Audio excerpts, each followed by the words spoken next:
Taga dito kayo, boy? Taga dito kaya? Hindi po. Taga saan kayo, boy? Tundo. Saan? Tundo.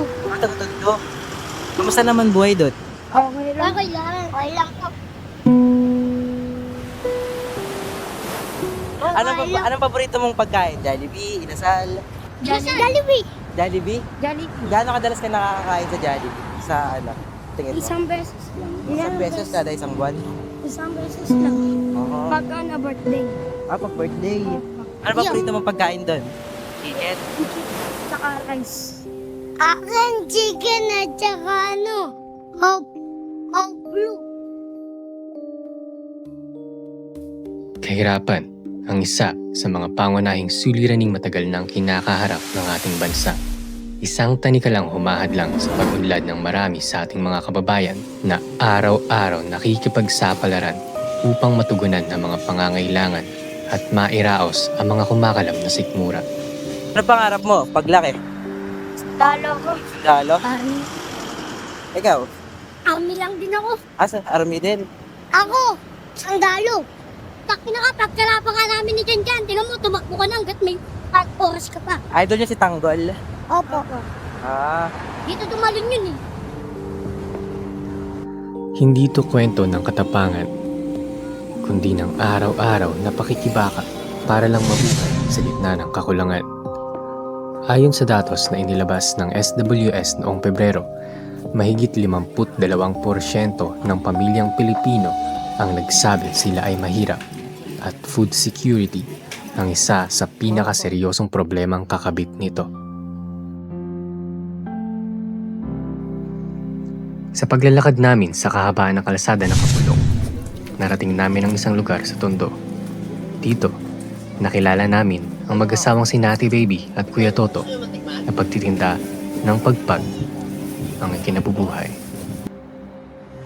Pero siya talaga, binata lang siya. Oo. Nangungulikta na siya ng sila na talaga nangungulikta. Yan ang una nilang ginulikta, McDo, Inasal, ay Jollibee. Hindi pa yan dati yung Inasal na yan. Paano po yung sistema niyo sa pagkulit? Alis kami dito ng 8, nakamotor. Babaybay namin hanggang top. Pagdating ng top, antay kami ng mga 1 oras siguro. Palabas namin yung basura. Nakabukod na yung pag namin. Tapos, uwi siya dito ng 1:00, 10:00 na madaling araw. Pahinga po. Tapos, pahinga. Pagdating ng 6:00, ako naman ang maglilinis. Ang paglinis niyan, mahirap. Ayun ang pinakamahirap na gawain sa pagpag. Hindi katulad ng Jollibee. Yung Jollibee kasi walang chicken oil, di ba? Opo. Ang Inasal, chicken oil. Kailangan mong tanggalin lahat ng chicken oil yun. Kaya mga tao, kasi hindi naman namin yung sabihin mo pag naglilinis kami, itatagot namin sa tao. Hindi, dito lang kami, habang lumadaan ng tao na bumibili, nakikita lang linis. Kaya ano sila. Tapos, yan. Kaya kung anong kita mo yung kawali na yan, puno yan ng mantika, yan siya ilulubog sa mantika niya. Para yung kahit marunong lang siya, bagal labot ng 20-30 minutes yan. Tapos pagtapos mo luto, pahinga ka lang ng konti, mamaya, babaran mo na yan. Linisin mo na naman ulit yan. Kinabukasan na naman. Minsan para kinabukasan, malinis na ulit. Ito po, ilang plastic po yung kanina? Yan, 3 na lang yan siya. Kanina po. Kanina marami yan, kasi tatlong balde nga. Dalawa nitong tig 30, isang tig 50.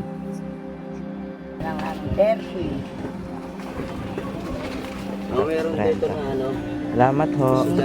Ito, ganyan. Yan lang ang kinakabuhay namin dito. Dito lang din po kayo kumukuha ng pain. Oo, pambayad sa bahay, tubig, ilaw, yan pang bahay ng mga estudyante. Tatlo estudyante ko. Magpahinga kami ng isang gabi, malaking kawalan sa amin. Kasi, siyempre, mangungutang ka pa umaga para pang kinabukasan pag nanguha siya, may pantindak. Yun naman ang pampalit sa init. Magkano po yung kadalasang kinikita niyo sa pagtitinda ng Kumikita rin naman ako dyan ng 700, 800 sa araw? Isang araw. Labas na rin yung mga paprikado, mga magic sarap, bechin, asin, toyo. Sige lang naman ang Sa akin kasi, kaya ko ganun lang kinikita ko. Hindi katulad ng iba na talagang libo kinikita. Marami na yan sa akin yan, 30. Kasi sarili kong hakot. Walang na nasa Inasal sa sarili namin. Hindi katulad ng iba na may paninda nga. Bibiliin naman nila sa tao. Dati, ganyan ginagawa ko nung hindi pa ako nagtitinda ng pagpag. Mangunguha kami dalawang mag-asawa ng pagpag, babagsak namin yung kay nanay. Siya ang magtitinda, babayaran na lang kami. Para makakuha kami ng Komisyon. isang sakot kalahati, babayaran kami ng 250, 300, ganun. May dala kaming kanin at mantika, ganun. Sa kanya lahat ang bagsak. Request din yung mga tao na, ikaw na lang magtinda ka naman. Para kahit pa paano, medyo sapat ba yung pang-ulam nila. Ilang oras po yung ginagawa yun? Simula ako ng alas 6, natapos ako alas 9. Simula ko alas 9 na ng umaga. Sa pagtitinda, Sa pagtitinda yan, pag matumal, kunwari, matumal ang, may time kasi dito na matumal ang pagpag. Inaabot kami ng alas 10 minsan ng hapon. Pero pag talagang dagsaan, di ka abutin ng alas 12, ubus na. Madami po. Wala ka ng tinda. malakas din po talaga. Ayan talaga ang dito ng tao. Number 1 talaga yan kasi sa halaga nga naman 30, luto na, kakainin mo na lang. Kung bibili ka ngayon ng lutong ulam, magkano ang order dito na karne ka, 70, 60. Yun lang, ulam pa lang yun. Kung may 60 pesos ka isang pagpag na 30, May kanin. may kanin ka pang 30, solve ka na. Yun, ulam pa lang yun. Hindi pa sapat yun sa inyo lahat na kung tustusin isang pamilya kayo. Hindi sapat ang isang order na ulam. Naka-encounter na po kayo nung nandito. Oo, marami. Meron tulad ng meron kaming naka-encounter na taga-ibang bansa na titikim. Bibili siya, hapon siya eh. Tapos parang nagtago siya pagdating doon habang nagbibideo siya, kumakain siya, parang nandiri siya. Kaya tinandaan namin yung mukha nun. Hindi, pag nagpe-picture yun, hindi na namin pinaano yan dito. Merong ganun, taga-ibang bansa. Oo. Sa ibang bansa, kayo mga tayo. Pero sabi nga namin sa kanila, kung mag-picture lang. Pero yung about na pagtitikim tapos mandiri, ayun ang hindi namin pinapayagan. Picture, walang problema, picture ka. Bahala ka kung ilabas mo yan, basta sa amin. Ingatan mo rin kami kasi hanap buhay namin yan, diyan kami kumikita eh. Mahirap po pag masira. Ano namin yan. Sa aming naging panayam, marami kaming natutunan. Kwentong hindi mo madalas marinig, ngunit totoo. At buhay sa bawat sulok ng ating bayan. Mga bagay na nagpaintindi sa amin kung gaano katindi ang pangangailangan ng marami sa atin pagdating sa kalam ng sikmura. Na araw-araw nagsusumikap at walang pagod na nakikipagbuno sa laban ng buhay upang manatiling buhay. Hindi ito simpleng kwento ng kahirapan. Ito ay larawan ng realidad ng pagpupunyagi sa gitna ng kawalan at ng pag-asang kahit gaano kaliit ay patuloy na kumikislap sa dilim.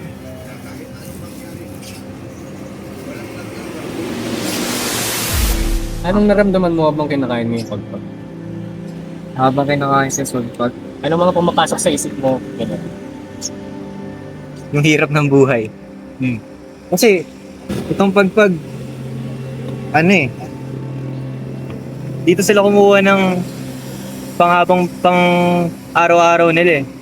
Ngayon, itong pagpag parang, ito nga, nakikita natin na parang patapon na. Pero, sila pumupunta pa sa mga restaurant. Ayun nga, nabanggit nila yung Inasal, Jollibee, McDo. Para kunin yung mga tira-tira. Para ibenta.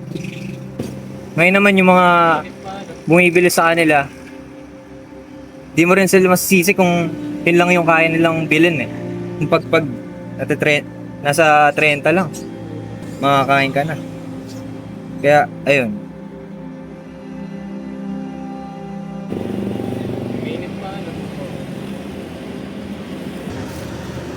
Lasang manok, lasang asal. Bilang public administration student na tayo, di ba? May idea na tayo, lalo na ako, may idea na ako kung ano ba yung kahirapan. Tapos ngayong ginagawa natin tong project na to, mas nagkaroon ako ng in-depth idea o knowledge kung gaano talaga kalala yung kahirapan na nararanasan ng mga kababayan natin. Nung pumupunta tayo doon, nakita natin na kabi-kabilang mga bahay yung ginagawa nila. Dahil kakadaan lang pala nila sa sunog ng nakaraan. May kita natin na kahit gaano pa yung nararanasan nila, pinipilit pa rin nilang makasurvive, makaahon, lalo na sa pang-araw-araw. Yan, yung pagpag, yung kinabubuhay ng marami sa kanila dahil pinagkakasya lang nila yung kinikita nila sa pang-araw-araw. Hindi nila kinakaya yun. Kaya dapat hindi rin matuto rin tayo na hindi maging maarte. Pagkaroon tayo ng simpatsya sa mga taong nakakaranas ng mga ganyan klase ng buhay. Kasi tayo, kung tutusin, mas maswerte pa talaga tayo para sa kanila. Kasi may nakakain tayong maayos sa pagkain, tapos kahit pa paano, nakakabili pa tayo ng mga gusto natin. Tapos, ayun. Kailangan lang talaga natin ng maayos na mga programa sa kanang mga tao nasa pwesto. Ayun lang.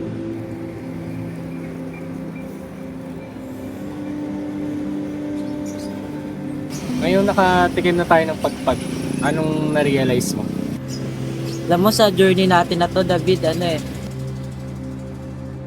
marami akong na-realize sa totoo lang na minsan yung tira-tira ng ibang tao lamang sikmura pa pala para sa mga kababayan nating nasa maralitang sektor. And alam mo I can't really blame them for eating this kind of food. Kasi, it was never their fault kung bakit sila napunta sa ganong klaseng sitwasyon sa buhay nila. It tells a lot more about the government rather than the people who eat pagpag. And it's not like it's entirely their fault na kailangan nilang mag-rely sa mga ganitong klase ng pagkain.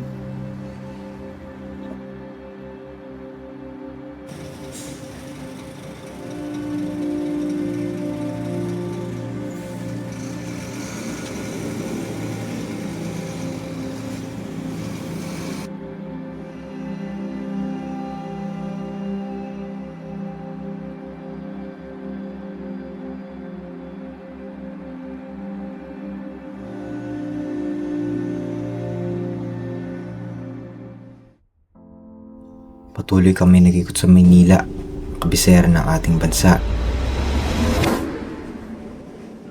Pangunahing puntahan ng mga nais mamasyal o magpalipas oras. Dito, buhay at masigla ang komersyo at turismo. Ngunit sa kabila nito ay ang nakalulungkot na katotohanan. Ang pasyalan para sa nakararami ay kanlungan para sa ilan.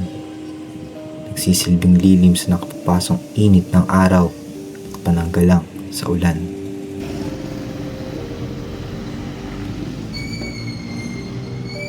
Matapos ang aming panayam kina Ate Baby at Kuya Toto, nagtungo kami sa post office at Liwasang Bonifacio. Umaasang may makapanayam. Dito, nakausap namin si Manong driver. Magkano po kinikita niyo sa isang araw, boss? Pare-pareho. Minsan 500, minsan 1,000. Sapat naman po yun para sa pang-araw-araw. Sa akin, dahil wala naman akong pinag-aaral na kayo mag-asawa na lang. Sapat pa rin naman. Nakakaraos-raos naman. Mahal po ba yung gasolina, boss? Mahal, sobra. Tumaas na naman ng 3 piso kahapon. Siyempre, nababawasan yung kita namin. 3 piso sa 1 litro. Kung umuubos ako ng 20 litros, edi 60 pesos yun. Sinasalamin ng mga hinaing na ito ang kakulangan sa mga hakbang upang pagaanin ang buhay nating mga Pilipino. Para sa mga motorista na tulad ni Manong, bawat pagtaas ng presyo ng langis ay dagdag bigat sa araw-araw nilang pagbiyahe at gaan ng mga pitak at bulsa nating mga pasahero. Ang bawat litrong ibinubuhos ay may katumbas na pag-aalala kung may maiuwi pa bang sapat sa kanilang pamilya. At sa likod ng bawat pagbusina, may tahimik na dasal na sana. Bukas, bumaba kahit kaunti ang presyo ng langis o gumaan man lang ang buhay. Ngunit sa bawat ikot ng gulong, tila paulit-ulit na kwento ng pagtitiis at pag-asa ang kanilang sinasakyan. Ilang taon na po kayo, Nay? 57. Magkano po yung kinikita nyo dito sa paghahalo-halo? Ayun lang, ngayong mabagyo, walang kita. Yung kinikita nyo po sa pang-araw-araw, sapat naman? O Kahit paano may pambili ulam. Kung magbabayad ka ng ilaw kuryente, wala. Durog ka. nakakarating naman po ba yung mga programa ng gobyerno sa inyo? Yung iba hindi. Kasi pagdating sa barangay, bili. Diba? Ganon. Pagdating sa barangay, yung programang ayuda, minsan, pag hindi mo kalyado, wala. Nga. Kumbaga may palakasan. Yeah, that's right. Siyempre, unahin yung mga kalyado niya. Sa tingin niyo po ba sapat na po yung ginagawa ng gobyerno para matulungan? Ay, hindi pa. Hindi sapat. Lalo na ngayon, tayo ngayon nasa crisis. Maraming mga nangyayaring mga sakuna. Nagagawa nila, hindi tayo nagkakaganito. Mahirap. Hindi kailanman magiging madali ang ganitong klase ng buhay. Habang karamihan sa atin ay mapalad sa kaginhawaang tinatamasa, hindi maikakailang sa kabilang banda, marami pa rin tayong mga kababayang salat at patuloy na naghihirap. Sila na araw-araw ay lumalaban, kumakayod at umaasang may pagbabago, ang tahimik na saksi sa katotohanang madalas nating nakaliligtaan. Ito ang larawan ng buhay na hindi mo araw-araw nasasaksihan. Mga kwentong malimit mong naririnig, ngunit sadyang totoo. Ang bawat araw nilang pagsisikap ay refleksyon ng pakikibaka sa gitna ng kakulangan. Hindi ito basta mga kwento lamang ng kanilang buhay at karanasan, kundi isang masalimuot na larawan ng realidad. Ng mga pusong patuloy na umaasang may liwanag sa dilim, at ng mga matang bulat sa katotohanang hindi pantay ang oportunidad. Ang mga kwentong ito, kasama ng mga hinaing na aming narinig, ay paalala sa atin. Ang kahirapan ay hindi lamang makikita sa mga numero o estatistika. Ito ay buhay. Ito ay tao. At higit sa lahat, ito ay isang panawagang dapat tugunan. Dahil sa bawat tulong na maipararating, sa bawat pagkilos at pagdamay nating magagawa, naroon ang pagkakataong baguhin ang kwento ng ating bayan. Sapagkat ang tunay na pagbabago ay nagsisimula sa pagtulong, pag-unawa, at pagkakaisa. Upang ang bawat Pilipino, anuman ang kalagayan o katayuan, ay makamtan ng dignidad, seguridad, at kinabukasang nararapat para sa lahat.